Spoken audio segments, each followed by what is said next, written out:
Hey everyone, Coach Dave here. As always, thanks for listening to the Training Babble podcast. If you find it useful or entertaining, please leave a review or share it with other athletes. If you really want to support the show, you can always reach out for coaching at kaizenendurance.coach. Or if you're not ready for coaching or not sure if it's right for you, you can always schedule a consult. In these consults, we can look at your training, we can check out your power numbers, can run a best bike split model, and give you some targets for your pacing and nutrition. The sky's the limit. Now, without further ado, let's get into this week's episode. If you're racing Unbound, good luck out there.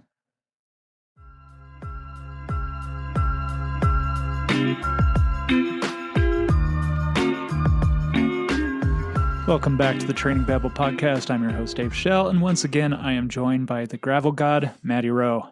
Matti, hello. Thanks for being back. Always a pleasure, Dave. So we're just a couple weeks out from Unbound. And I saw on, I think, Strava recently that you've started your panic training. And so I thought it was a perfect opportunity to talk about some last minute tips in these last few weeks before Unbound to provide people with. Yeah. Well, I mean, if you haven't started training, now is definitely the time. You've got 12 days. So and how many times, what number will this be for you for Unbound? If I finish, it will be the 5th. Well, I mean, how many times have you attempted it? I've attempted it 5 times. I crashed on the first 5 miles last year and broke my rib. Okay. Yeah. All right. Well, hopefully you didn't I'll knock on wood that you didn't jinx yourself for this year.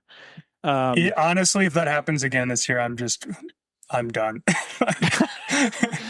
So as much as we joke about it, like it certainly is something that we see, right? With like not just Unbound, but like any big race where it's like all of a sudden we call them the taper tantrums, where it's like the last 2 to 3 weeks, you start to back off the training and people start to freak out because their legs feel like garbage. And so then it's like, I call it like cramming for the test. All of a sudden they start like trying to squeeze in all this training, thinking that that's going to prep them. And a lot of times will derail their training. So yeah, let's take this opportunity to talk about some tips and things to do and not to do in these last 2 weeks. Yeah, I mean, God, I've done this kind of podcast so many times. I think I want to start even like higher level, like very, very meta. The first thing that I want to point out is this is an adventure race. So as much as this is the Super Bowl of gravel and the physical demands are widely known, it doesn't change that depending on the weather, depending on the year, depending on what happens to you, there's a lot of surface area for things to go horribly, horribly wrong and to not line up like some sort of indoor, like erg mode session. And so I think people have lost that a little bit. This is the 20th year anniversary. And you have to realize that this has changed, like gravel has changed so much in the past 5 years that it's essentially unrecognizable from even like pre-2020. Like, no offense to anybody that won pre-2020 or whatever, but like it's changed so much. It's faster. The equipment has changed. The training has changed. There's a whole like somewhat thriving, depending, I know you talk about professional scene to it. Tons of gravel races are sold out. It's the hot thing. So there's that going on, but like, don't forget, everything can go wrong. And if it does, that doesn't mean that the race is somehow you got screwed over or whatever. Like that's what this was. This was an adventure, and it very well could be an adventure again. So going into it, like, you know, get your 2023 cap on, because we're going to go through some of the same parts. The weather's looking milder. You might have mud. You might be running for 4 miles and average and cover 20 miles in the first 3. Like, there might be hoodoos and thunderstorms. Like, so I think a lot of people, when they like have a bad time or get butthurt, it's because they have this expectation that everything is going to go perfect and they've done all this training, which it brings up this word that really no racer should ever have, which is deserve. Like, I deserve X experience or X result. It's like, maybe you could make the case, but this isn't the race for that. Yeah, as you're talking about that, that's what pops into my head is detached from expectations. And I think we talked about it before, where it's like a lot of times the reason we run into issues is that reality doesn't meet our expectations. Yeah. And so if you go into this thinking that it's going to be this great race, and like I'll use an example from my own Unbound experience, it's like those first, I don't even know, man. Like the first 100 miles flew by. It was like so fast. And in my head, I'm like, oh, at this rate, I'm going to be finishing at this time. And then it's like, and then hit the mud and then bonked. And then my battery died. It's just like that goalpost. Yeah. And so it's like just detaching from expectations, and just like we talked about it in our podcast, Be Here Now, right? It's like, just take what you're given at that moment and focus on doing your best in that moment. And like you said, it's a very long day, lots of opportunities for shit to go sideways. Chances are they will. You do everything you can in your ability and your control to mitigate risk. So new tires, new chain, like all these things. But there's still a very good chance that things are going to go wrong. And if you try to fight that, you're going to have a bad day. Yeah. One thing that I like to tell my athletes is this is like the actual race itself is just icing on it. You already, to some degree, like part of the reward of this whole thing, like actually 90% of the reward of this whole thing happens before you show up. It's, hey, you got through the lottery. You were healthy enough to train and had the time to train, had the research, like all of the process to get to the point where you can even attempt something like this is the like a good chunk of the reward. And you have to, like, speaking of your detached outcomes, so when you get there, realize like you've already been rewarded richly already, and things can happen on race day totally out of your control, and you really have to let that go. If you crash or you don't have quite the time you wanted, it doesn't like invalidate the entire experience. And I think if you can go into the race with that mindset, you're just going to have a better time guaranteed. Because then if everything goes perfectly and everything goes right, oh, good for you. Like, congratulations, the sun shone on you for one day of your life. Like, good for you. I want that for you too. But chances are it won't. So, yeah, it can't be, basically, you can't pin the worth of the event. If you pin the worth of the event on what happens on that day when so much is out of your control, you're basically setting yourself up for failure, expectations-wise. Yeah, and I agree.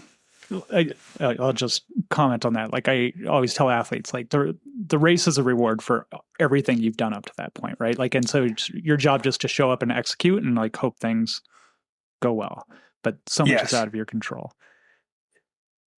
Yeah, and then to your point about like, yes, like get the new chain, like do your best with like mechanical and preparation. You should plan in such a way that you can expect things to go wrong. Like, don't go out with just one of those little lithium inflators and no tube. Like, oh god, yeah, that's funny because that's like there's such a hot thing right now. Yeah, and you can go out with one, but have a freaking pump, man. It's like they say, and all the fine print you know how many grams that is? I know there's people thinking about that right now. And that's a separate meta point that I want to bring up after this little diatribe. But it's you want to bring hope for the best, plan for the worst. It is an adventure race. So that means when you go out there, this isn't like you're riding around in the gravel around your suburbs with 7 gas stations around you constantly in perfect cell service. Like something can go wrong, and the race, it's in the rules that they're like, don't call us if you have some flat and you're too stupid to put a tube in your flat kit or whatever. Like, do your due diligence, have things that are you're going to be able to use and know how to use the things that might save you when you're out in literally the middle of nowhere in the oceanic plains with tons of people who aren't concerned with you necessarily making it to the next checkpoint so you can drop out and hate everything. Well, I mean, that's part of the spirit of gravel, right? It's self-supported.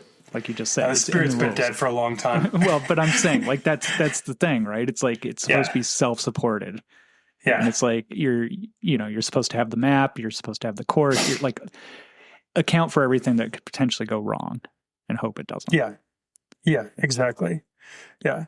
And with that, to make your beautiful little Graham joke, there's going to be so much talk because this is a Super Bowl of gravel and because there's so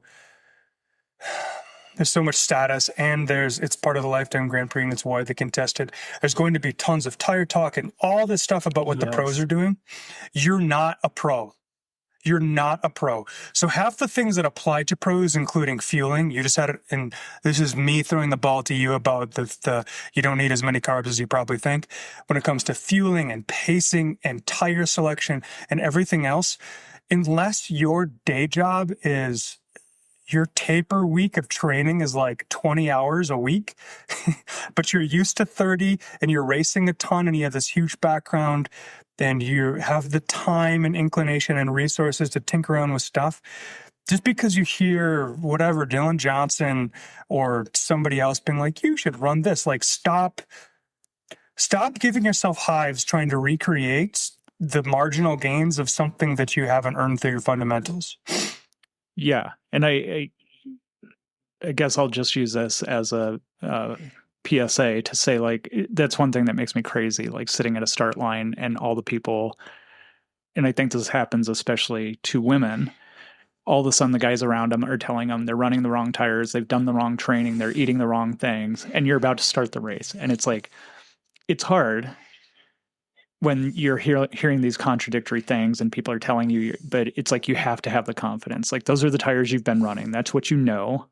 This is a fueling plan you've been practicing. So just have confidence in what you've done. That's what got you to this point. And so, yeah, I think it's very tempting where all of a sudden you're hearing about these tires, or you're walking around at the expo and Renee Hurst is there, or like other tire manufacturers telling you like how this is going to be the best tire for the mud. Well, it's 205 miles. Maybe a few miles of that is mud. And so you're not optimizing for mud. You're optimizing for 205 miles and what's going to be reliable and what's going to behave the way you expect it to behave versus throwing on new rubber the night of the race. Yeah. And I mean, the tire talk stuff can be fun, but realize like this is a scene, you're going to get into it, you're going to get swept away, you're going to tell yourself you're not going to do all kinds of things, and then you probably do them. Your lizard brain is going to be really your lizard brain is going to be partying, and you need to stay sober. You need to stay sober until at least like you're in it. Because most people who go into this, as you pointed out, have been practicing, have been riding a lot, like have been working on what they're eating, have their setups dialed. Don't go in and haymaker things Right. a day before, 2 days before, do wild changes because your lizard brain is going off. It's not about that. This is the nice thing about endurance racing, is that all of these things that you're like tempted to do backflips for, a lot of them promise like these huge margins over the distance, but it's really not true. Like, I think the best quote about tires is the best tire is the tire that doesn't flat. And I firmly freaking believe that, man. Like, get something that is probably not going to flat. Okay, you know what? The rolling resistance to this is going to cost you 10 more watts. Guess what? You were never in danger of breaking 9 hours. Well, you know? Yeah, and I'll even take that a step further. It's like the one that doesn't flat. I say it's the one that keeps you on your bike.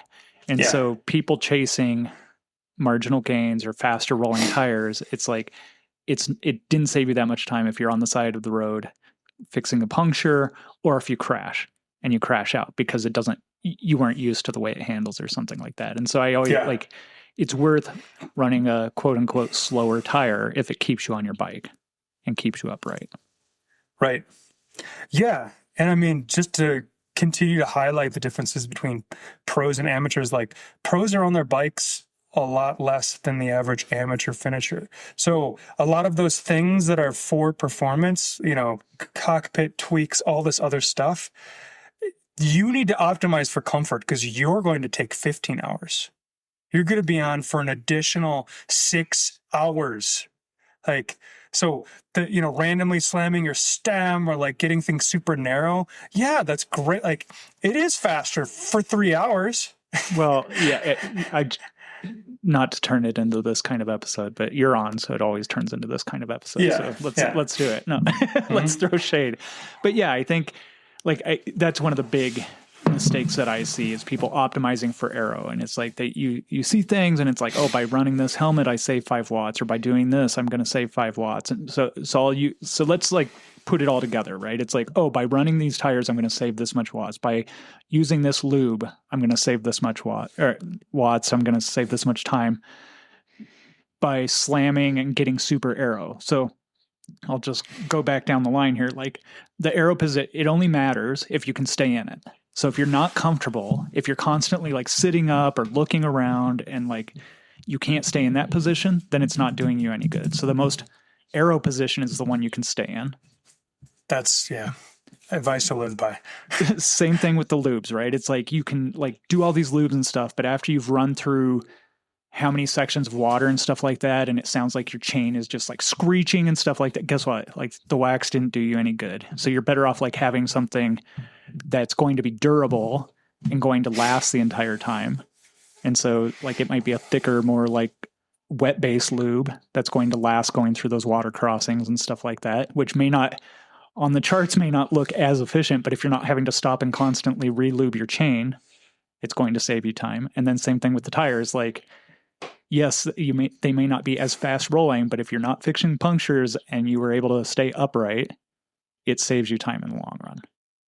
Yeah. So again, just like not hyper optimizing, like really thinking about it being a long day and what is going to be the most comfortable and safe throughout the day and efficient. Thanks. I'm actually taking a note down about that waxing. That's a great tip. I always fall into that. And then I have to listen to squeaky chains for like 5 hours, and then makes me hate everything. Let me just touch on that real quick, right? Like a noisy chain, like noise is friction, and friction equals energy. And so if your chain is noisy, that's costing you watts. Yeah.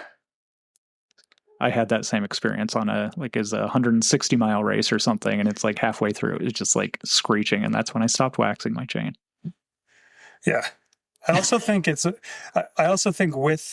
that, there's like even the way that people ride, which is definitely a piece we want to move to as a general theme.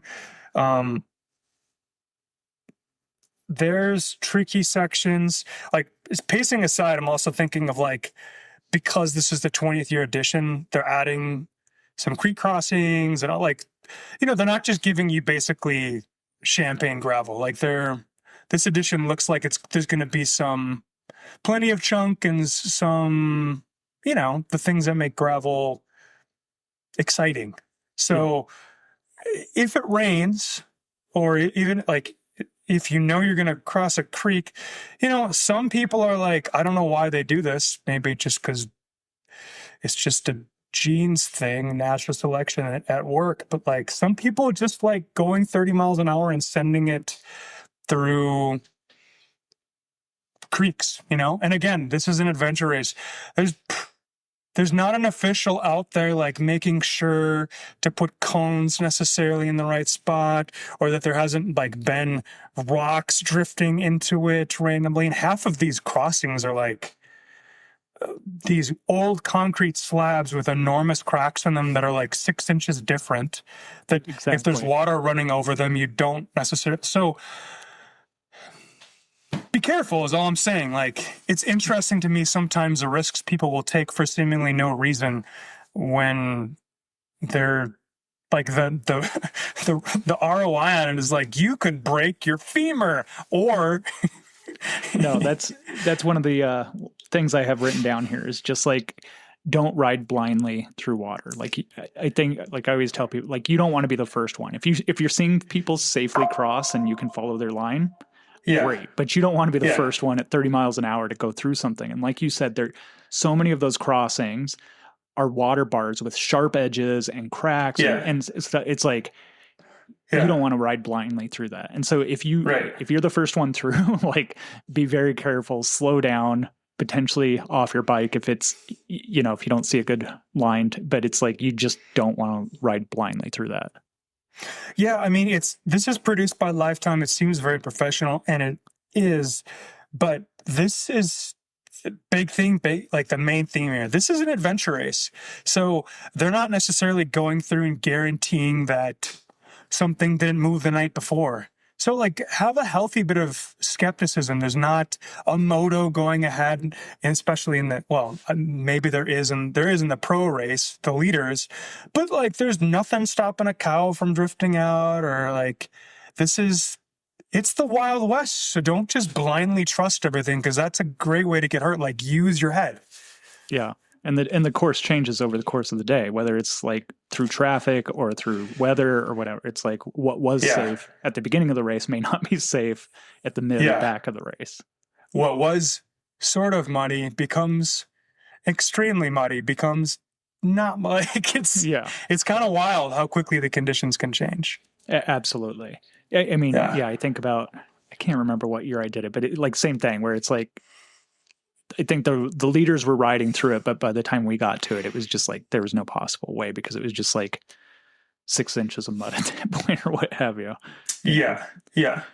So let's go. I've got some things here, and I'm sure like as I go down them, you'll have things to add as well. But like one of the big things you talked about, the Super Bowl of gravel, and it definitely is. Like, I think anybody that races gravel bikes like needs to experience this at some point. But at the same time, it's really easy to get caught up in all the hoopla that's going around. And like, so like, don't spend all day at the expo in the sun on your feet trying every sample that you can, I think is one thing. Like, yes, like enjoy it, like take some time at the expo and stuff like that. But if this is your first, like, don't spend all day there and get sunburned and dehydrated and then like leave your if you value your performance.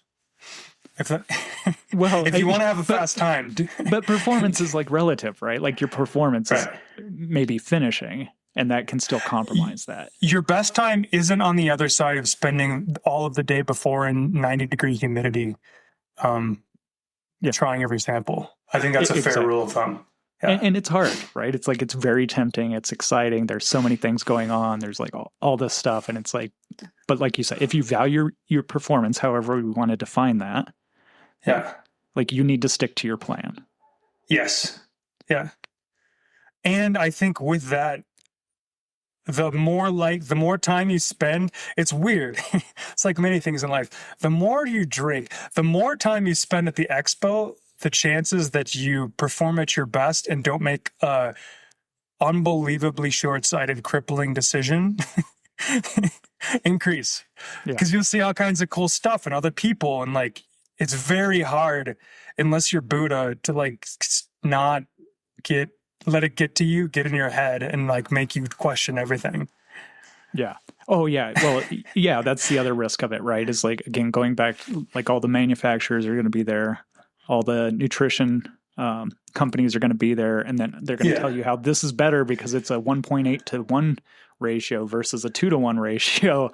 And it's the secret to your performance. And so like make you, I mean, like, I'm sure you've been susceptible to this as well. It's like, it's hard. It's hard to, it's like, oh, well, maybe this will help me go a little bit faster. And it's so tempting. So tempting. Yeah. Now in 2024, I last minute changed to Schwalbe, and I was the first person in the elite group to flat, and then had to ride almost 170 miles basically alone, which was not what I would recommend anybody.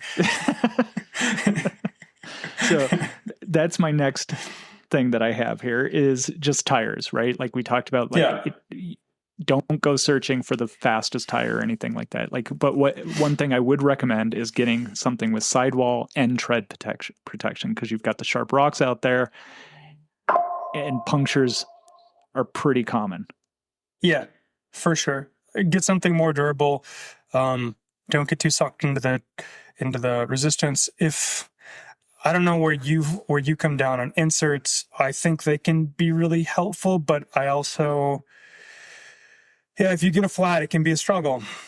So That's the thing. That's what I don't like about I think inserts are great unless you have to put in a tube. Right. Yeah. Unless you have to put it in a tube, then suddenly then that really changes the calculus. And they can cost you a lot of time, right? And so yeah. And I guess I'll just that's something I'll add too. I think I typically tell my athletes you essentially want to go into this race with a brand new bike. And what I mean by that is now is the time to get it into the shop. If you're going to have a tune up, new sealant, new rubber, new chain, carry an extra chain link, new pads, you basically want to go in with everything. And I say about 2 weeks out, because you want to be able to ride on it and make sure that the tire is seated well, that everything's shifting, everything's working. So you do want some time on it. But newer tires are less likely to puncture than tires with several hundred miles on them. Yeah, that's a good point. I also think we got to use David Rumsfeld's thing, trust but verify. Mechanics are people too, and they can rush through jobs. The day before, if maybe you're not mechanically inclined, but if you're attractive, maybe you can fool somebody else into helping you. But have them take a torque wrench and go around and just make sure bolts and batteries, bolts, batteries, boobs. Bolts and batteries are. I've had people not check their shifter batteries, and then of course, what happens? Yeah, their bolt and their freaking water bottle cage. One of them comes loose, and all of a sudden, causes them to crash because it got the leg cable. Their bottle was one of those really big ones, and then it turned, and they got their leg caught in it. No, exactly. I just had to. My bike's been super noisy recently, and it's I finally checked the bolts, and it's crazy how loose some of the bolts are. And so that's the thing. We think bikes are set it and forget it. We put these bikes through a lot, and all those washboards, everything, it loosens things up. And so I think that's a great one. And like you said, the batteries, we always think about our shifter battery, but we forget about the derailleur battery. We forget about the coin battery and the shifter, right? And it's yes. And so definitely replace all new batteries, and carry one with you. I tell people carry an extra shifter battery or a derailleur battery with you and a CR 2032. Yep. Yeah. So I think that's a good one. I think another thing I'll just add to that is with the lube, I like to have a tiny bottle of lube that I can that I have in my Camelback, so that I can a lot of times we think about putting these things in the drop bag, but you don't want to ride 50 miles with a squeaky chain or with stuck in a gear or so thinking about the things that you want to have on you, if you've got tire plugs, have that easily accessible. So I'm sitting here punching. Yeah, that's a big one though. Pocket. That's a big one that I think is obvious to those of us who race a ton, but for less seasoned people, you want it to be obvious and right in front of you, ideally kind of taped. I like to tape it on frame, just have bacon loaded right there, because I don't even, if it's, you're oh, it's in my saddlebag, it's you know how long it's gonna, you have to get off. And you're dumping things all over the trail because you have gloves on and dumping things. Yeah. And by that time, how much is, you're not at your best. So have one or two right there, so that the moment, because that can save you so much. Right. Oh, so much. I mean, like a tire plug can save you so much time. And like you said, a frame pump. I don't know how many CO2s I've wasted, but frame pumps have saved me so many times where I'm running just a little bit low and I can pull over real quick, give it a few pumps, and I'm on my way again. Yeah. Yeah. Because that might be the difference to sealing or not sealing or whatever. Yeah. Exactly. Yeah. So I think, again, just thinking about everything that could go wrong, hopefully it won't. Right. But extra chain link, sometimes I'll have people extra derailleur hanger. A couple of years ago, people were ripping off their derailleurs from the mud because they tried pedaling through it. So don't do that. Let's talk about the mud now. I think very, very high chance that there will be mud. What's your approach to the mud? I tend to fall into the sort of Dylan Johnson camp of, I think with this particular brand of mud, it's not really about your tire tread as much as it's about your clearance. Yep. So exactly. Well, that's one. And that's assuming you can get through it. But I'll say number two is probably the move is not to try to go through it. Yeah. And so like you said, so it's like, I wish I could do a visual, but it's like, yeah, there's some mud that it's not building up a lot. It's slippery, but if you keep pedaling, you can kind of like weave your way through it. But there's the other stuff that starts to build up pretty quickly. That's where clearance becomes an issue. And then what people do is get off and like, oh, now I'm going to push it. And guess what? You push it and it keeps building up and snowballing. And then all of a sudden you can't roll anymore. And then you try picking up your bike and it weighs 1,000,000 pounds. Yeah. So I say like, once you're to that point, like, don't try pushing your bike, carry your bike. And if you can, like, if you can get up on the grass and like out of the mud, then you can push your bike through the grass, like on that little side area. But like, you don't want to try rolling your bike through the mud because it's just going to build up. And to that effect, like you can, your gaze doesn't have to be 10 feet in front of you. Like, look ahead. If you come up, if you go onto one of these B roads and you see a line of people running next to the barbed wire fences in the grass, guess what? You're probably not an exception to the rule. And the last thing you should do, don't try to be a hero. I mean, you see it every year, and it's like, this peanut, like, it's such a risk, man. Like, I understand the payoff could be good in theory, but like I've seen people just rip their derailleur hangers off, like their bike become like 70, not 70 maybe, but like 50 pounds because they have so much. And then they didn't bring a scraper. So they're like it can be. So I don't know what the difference is. Like, it's interesting how localized some of this is, but like I've done Gravel Worlds, which is just kind of north. And last year it was kind of muddy, but that mud is not the same as like the Kansas mud for whatever reason. Like there's something different in the soil and like just much more peanut buttery. Like there you could kind of get away with it. But every time that I've come up to super muddy sections at Unbound, it's like you just get destroyed the second you try to hero it through. Like, stopped, plugged. It's ridiculous. It's just like trying to scoop it out of everything. Your chain is foobarred. Like, it's bad. Yeah. Let's see. What other ones do I have here? So like nutrition, I think we talked a little bit about nutrition, and I think that's something. So again, you want to have you should lead. Well, you want to have a plan. Yeah. You know, like, and yes, you want to practice what you've done in training and everything else, but it's a very long day.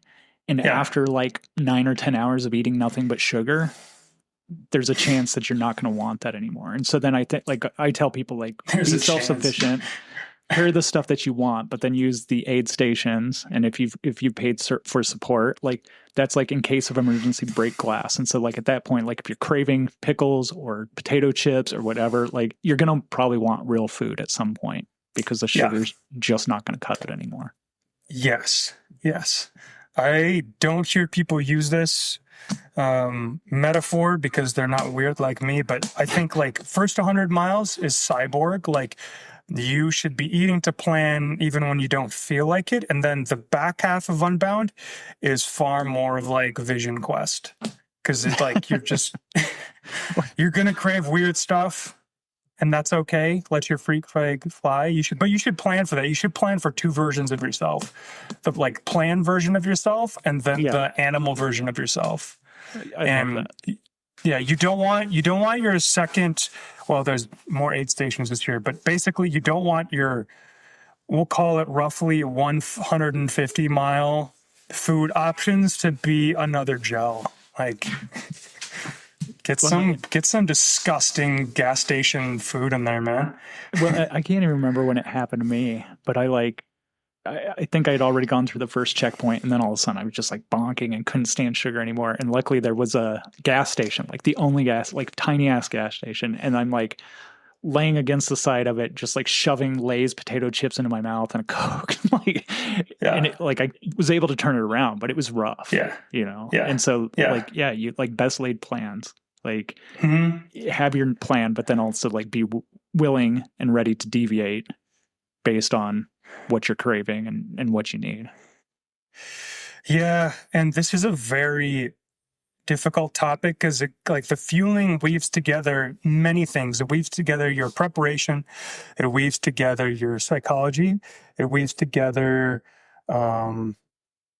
what's the other thing? Oh, like, yeah, just like your basic ability to your feeding habits. So basically, depending on how fit you are, people are actually like know the demands and train enough and get fit enough that they can race this sort of. The pros definitely do. And I would argue some of the top amateurs. However, if that applies to you, you probably know it and don't need to listen to this podcast except because we're amazing personalities. So if you're not in that camp, you're in the other camp, which is you're not really racing it, you're truly trying to survive. And the thing about survival is you have to pace. It's an individual time trial, I would say. Right? Yes. And you have to, all incentives in the first 100 miles of Unbound are there for you to screw up your pacing, screw up your fueling, and leave you in the second half to have a truly awful day. Every single incentive. So what you have to do, ironically, is to have the courage in the first 100 miles to go so slow you question everything, to eat more than you feel like eating on a schedule that you don't know, your subjective indicators, your actual interiority, like doesn't line up with, so that by the time you get to the second 100 miles, you actually feel don't have a catastrophic meltdown, which that's what Unbound was famous for. Because it's not the difference between like, hey, I'm holding zone 3 all day. It's like, no, most people go out and they hold they set actually set PRs in the first hour or two. And then 3 to 4, they're like, maybe the rules of the laws of physics don't apply to me and I'll never bonk or get tired. And then 5 to 6, it's like, oh, I've only gone 70 to 80 miles and I'm already tired.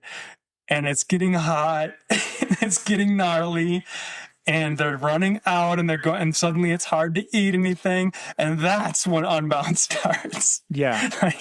So yeah, you just brought up some like really good points here. And I think one of the things is how fast it starts. Yeah. It definitely starts fast. And I think like one of the things that like really caught me off guard, I think we were like, so most gravel races, it starts out pretty hot and within like 30 to 60 minutes, things are starting to thin out a bit and you're like settling into groups and stuff.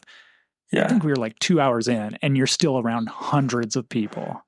Yeah. Like the groups haven't started to form yet, right? Because it's just, there's sheer amount of people there. It's crazy. It will this year, but yeah, some years, yeah. And so yeah, it's like, so you end up riding paces that maybe aren't the best paces for you because you're trying, like you're getting caught up in all the hoopla, you're rested, you're like excited, all these things. And so you're just unbelievably non-sober paces. Yes. And so so that's one thing, right? It's like ride your pace. Like this is where the power meter is super helpful, is like to look down. And if you're riding your best 20-minute power for the year, like that's probably not what you want to be doing in the first hour. The other thing that like really, I think this is for every gravel race, but I see it all the time. It's like people like, I need to be with a group, I need to be in a pace line and all these things, but it's like kind of 3 things here. Is 1, killing yourself to stay with a group that you're just going to get dropped from and then, blow up and ride by yourself anyway, probably isn't worth it. Like that, when like the aerodynamic benefit probably wasn't worth it if you end up like dead riding by yourself for the next 170 miles. The other thing is trying to be in a pace line, but then just having to ride any line, like because you can't see in front of you. And so you're just having to ride through a bunch of garbage and stuff like that because you can't choose your line, can also be risky and cost you time. And then the last thing, and then I'll let you expand on this, but this is a thing that makes me crazy is like people riding in a pace line and there's like a 30-mile-an-hour crosswind. And it's like, Oh, they're doing it because like, oh, this is what we're supposed to do. This is what I heard we should be doing. But it's like, yeah, but the wind's coming from your side. So it's like doing that benefit. So I think like, don't be a sheep and like pay attention, like where's the wind coming from? wow. And try to hide from it. Yeah. Good luck remembering that. This is where all my roadies like to really get to represent with the pace line stuff. Cause there's so many, gravel is interesting because it can bring so many different backgrounds into cycling, but there are certain backgrounds like mountain biking and cross to an extent where if that's your only experience, then your drafting understanding is very low. And so unless you practice it granted you have 200 miles to practice, but just as a slight tip, if the wind is coming from the side, that changes where you should be drafting. Yeah, I think to everything you said, there's back to one of the themes of like pros versus Joes, and I include myself in this. If you are a pro and you allow yourself to get dropped because of some pacing thing, you have to try, but you're a pro and you've been like preparing for this, and that's kind of how it goes. If you're a Joe, then honestly, if you find yourself in the first 2 hours and when you're at the front, you're doing above threshold and in the draft, you're doing threshold, this is not your fastest way. What's going to happen is you're going to finally explode, and then you're going to be limping underneath zone 2 with guts alone, with incredibly terrible, like in one of the circles of hell, thinking, like questioning everything about your life for like 80 or 90 miles. The cool thing about Unbound is that in the end, you're going to end up where you deserve to be, basically.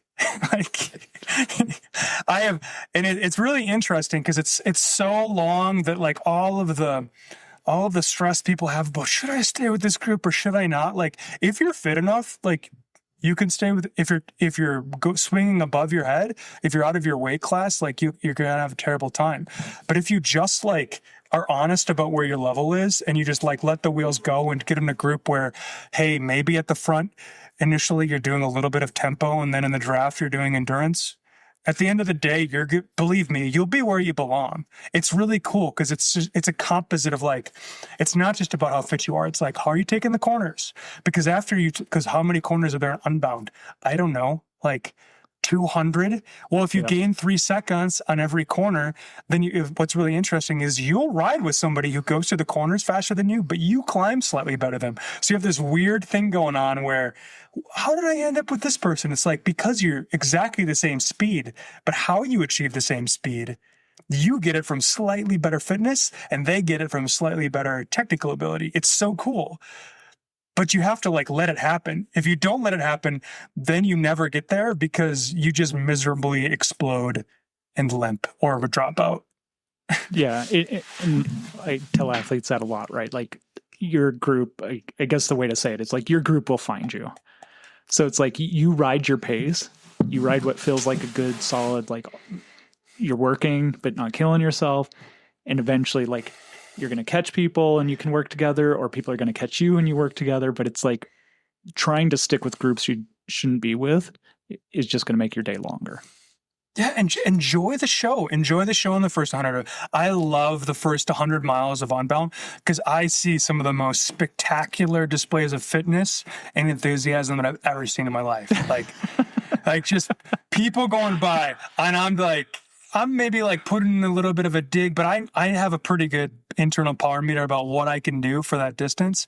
And I'll see people going by literally like, I know it's like 500 watts and I'm like in the shoulder, in the rough. And I'm just like, wow, that's amazing. We're at mile 45. Well, so what that reminds me of is like, then, and I don't know that I saw much, but it is at Unbound, but like other gravel races where it's like finally stop at an aid station or something, and it's all those guys standing around talking, just like having a buffet, talking about what a great first 50 miles they had. Like just taking 20 minutes and like, so yeah, it's like, it goes back to what we were talking about when you're walking around the expo, or when you're at the start line and people are telling you you're running the wrong tire and you're eating the wrong things, and you have to have confidence. And same thing at that start when everybody rides away from you. It's hard. It's hard to be disciplined. It's hard to have confidence, and like, I'm going to like stay at my pace and I'll catch them later, because like it's like gets in your head when people are flying past you. It's like, oh, maybe they know something I don't. But by and large, you're going to be reeling those people in at the end of the day. And you also need to guard yourself against what I like to call potential holes. Not assholes, but potential holes. And it's just people who are, to your point, like you see them at the aid stations and like, man, I went out so hard. I was with the lead group and then I exploded. So I'm just going to drop out. And they kind of like after the race, they're like, they look, and you finish, right? Like you finish and they look at you like, oh yeah, I was in the lead group. And then I just dropped out after, I couldn't stick with, it's like, first of all, middle finger to you, like finish the race. Like there's a big difference between going as hard as you can and blowing every match in the first 40 miles and then dropping out, and appropriately using your resources to finish the race in 200. Like there's a huge difference. But all those people are like, for some reason they like look down on you or like throw some shade on you. Like I was with the lead group. It's like, yeah, I can be in the lead group too for 10 miles. Yeah, exactly. Yeah. You're not a hero because you you're not a hero because you don't pace yourself or don't finish. Like, yeah. And so that brings me to, I've got two more things here, but one of them is the voices in your head. The dark thoughts, and there's going to be dark moments. And that's part of the game too. Like you just said, and there'll be like temptation. Like you said, like you'll see people dropping out and it'll be like, oh man, that looks nice. Like that looks really good right now. Yeah. And so like, that's part of the game with this, is like overcoming that negative self-talk and keep moving forward. And like, that's part of it. Like you just have to keep moving forward. Like it will pass. There will be dark moments, but you have to keep moving forward. I mean, that's what to be honest, I think that's what most people are signing up for. Unbound starts when the moment you feel like you're more tired than you've ever been and you can't possibly think that you could continue, and you do and you finish. Like that's because think of like how powerful that story is in the rest of your life. Like how many times you make a mental assessment of what you can or can't do. Like it's like this race is perfectly named. Like you're trying to become unbound to what you think you can do. And the only way you can do, and do you think that's pleasant? Like, it's not a pleasant, this isn't a barbecue. Like, I called it, like, I jokingly, like, whatever you think about if psychedelics or whatever are, hippie stuff or dangerous, like, I call it ayahuasca experience, meaning like you go in, but it's not a fun party. Like the person that comes out on the other side, most people that come out on the other side, it's like a baptism by fire. They have a different understanding. They're transformed. They have a different understanding through the pain of exceeding your own limitations of what you can do. So it's gonna be dark. But to quote my buddy Joe Howdyshell on my first gravel race, which was Unbound 2021, if you just keep pedaling, you'll get there. Yeah. Like, you will. Now, are there exceptions? Yeah. But don't exception hold me. Like, yep, it can be dangerous. You shouldn't be dumb. If you're having seizures or you've broken something or whatever else, like, yeah, okay. But you'd be shocked at what you can do if you just keep on pedaling and eating, honestly. Yeah. Yeah. So, and that really is like, it's a eating contest. It's like, just keep moving forward, just keep eating, and you'll eventually get there. But again, it's an eating contest. It's an eating contest, but it's also like pedaling, like a pacing contest too. Like plenty of people they go to like the pacing and the eating feed each other. You can go way too hard, and then just exceed, even if you have a good ability to eat, you can exceed your ability to actually like keep up with it and then put yourself in a huge hole. And then the surface area of darkness that you have to go through is just like, it's awful, man. Like, well, yeah. worst. So that's something else. Like I want to mention here, when those dark moments come, and if you do bonk spectacularly, or think like there's no way I can go on, or what, like before you make any drastic decisions, just stop. Stop for 5 minutes, stop for 10 minutes, eat, drink, like stir the prairie. Exactly. And you'll be amazed like how quickly you can come back around. But in that moment, you're sure that you can't keep going on. Like you're sure there's no way that you need to, right? So like just give it some time and like eat, drink, recover a little bit, and chances are you'll turn it back around and be able to keep moving forward. But don't again, just don't give in to those voices because they're going to be loud. It's a really confusing, it's a really confusing day because your interior experience is just all over the place. Like there's so many times when you really can't trust the signals you're receiving. Like initially you'll say, I don't need to eat this much, and you do. And then later on, when you've gone too hard and your small intestine is like backed up and you're actually vomiting and you're like, I should eat more. It's like, yes, but wait a little bit. And then, and then your insides will tell you, you can't finish. And it's like, you can. Yeah. You just got to keep going and eating. Exactly. It's weird. It's weird. But you have to be flexible with it, right? Like if you, again, if you're super nauseous and like can't, like your body's telling you something, you can't, like if you can't get something down, then like you need to find a solution to that, right? But you can keep going. Like you, and we do need to like give it time. We do need to cover CYA here and be like, don't just drink water through this though. Correct. You need electrolytes. There is a dangerous condition. This is definitely one of those events where if you just drink water and you get so electrolyte depleted, you can have, what's it called? Hyponatremia. Hyponatremia. Yeah. Which is a super, and it's like, so what I'll add to that is like, I guess my disclaimer, I'm not a nutritionist or dietitian or anything, but you play one on TV. Yeah. But it's like, as long as you're consuming salt in your food, and most products do have salt, like sodium in them at this point, like as long as you're consuming some salt throughout the day, like it should be enough. You don't have to supplement with a bunch of like other crazy electrolytes and stuff like that, but you definitely don't want to do just plain water and sugar. That's going to lead to a bad day. Yeah. Because there are some, if you do that, there's a scenario in which your feelings of I can't finish and something's really wrong are totally legitimate. Yeah, absolutely. Absolutely. Yeah. So the last thing I have on here is heat. And I think this can be something that like typically in Colorado, like we have very cool springs and we don't have opportunity to train in the heat. This year's been a little bit different, but there's still time. Like this will be coming out on Wednesday. And so typically I'll have people do like a 10-day heat acclimatization protocol, which is super simple and it can help to mitigate some of the heat. But the one thing I want to say is it's the heat's always going to suck.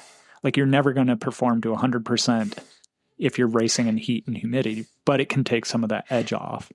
And so, like the super simple things are, one, between now and then, like if you live in a hot place, just like make a point to ride in the heat of the day. And typically we're tapering at this point, so it's less intensity, stuff like that. So like back off the intensity, RPE is going to be higher, heart rate's going to be higher. Like you're just out to get saddle time in the heat. Next step, like doing the hot tub, like starting at 20 minutes and then building up to 40 minutes over 10 days if you have access to a hot tub or a sauna. If you can't do those, getting in the bathtub up to your neck in hot water. And again, building up to 40 minutes. If you can't do that, then like just sitting in a hot, like block the bottom of the door and create like a steam sauna in your bathroom just by running the hot water. But there's things you can do. And the cool thing is that the heat acclimatization happens like really quick. Like your Yeah. body adapts to the Yeah. heat like really quick. You just have to be sure to drink afterwards. And again, don't stack it on top of intensity.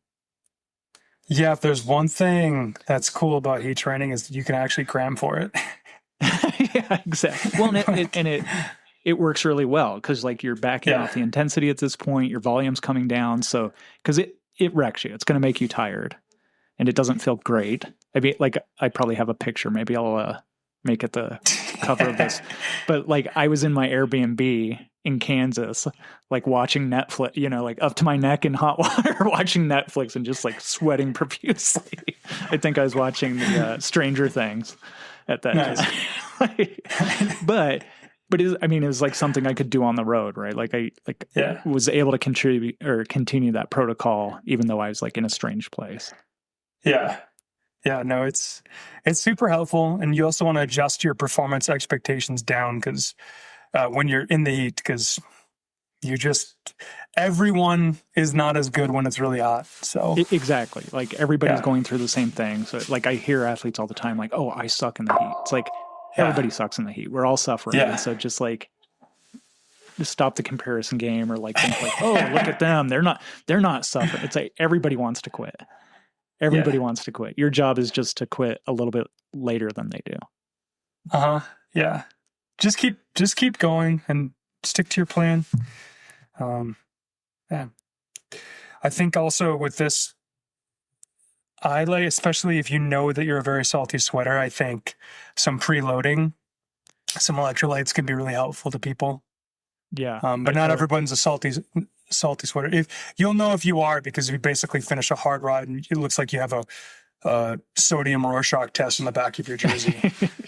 Yeah, the white stains are like caked on your like helmet straps or on your jersey or whatever. And so I like that. Like I typically during my breakfast of a race day, I'll have 16 ounces of scratch just to kind of preload. And then the other thing I tell people is stop drinking about 2 hours before. Like you can still sip, but like be done with like most of your drinking race morning 2 hours before, and then pee so that you're not like sitting on the start line having to pee because you've been pounding bottles of hydration up to the start. Yeah. Unless you've been doing your homework and learning how to pee off the bike, but that's a different story.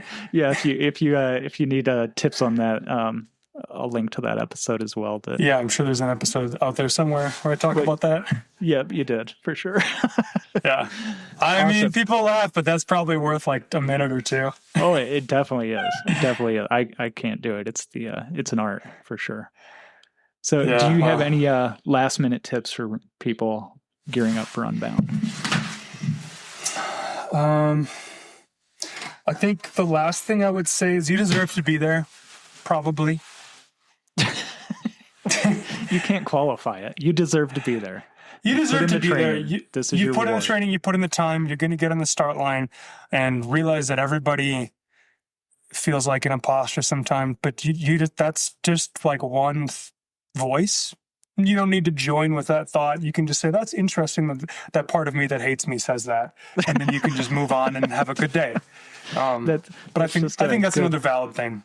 Yeah, that's just good life advice right there. Yeah. I think, but yeah, exactly. Like, I think that's such a big thing. And that's certainly something I've talked to with athletes. It's like, again, Super Bowl of gravel. It can be very intimidating. You're there. People have like $15,000 bikes and they're super kitted up and all that. It's like, oftentimes those are also the people that are like, haven't put in the training or anything. And so I think, like you said, like you started this off with, it's like you've earned your place here because you've done the training to get here. This is your reward. And so just enjoy it. Like take it as it comes, perform your best in the moment. There will be dark times, but keep moving forward. Yeah, exactly. Have a good Unbound. And I hope I don't see you on the side of the trail. Yeah. Them on the side or you on the side? Either one. I could use a clean run. There you go. Well, I'm pulling for you. Well, awesome. Thank you very much again for your time. Always enjoy doing this with you, and I wish you the best at Unbound. Thanks, Dave. Awesome, man. Take care. Later.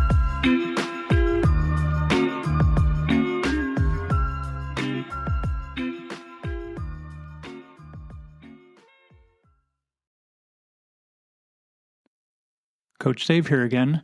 Thanks for listening to this episode of the Training Babble podcast. If you're enjoying it, please head over and leave a review or a rating and share it with other people, as it certainly helps us out. Thanks again for listening, and until next time.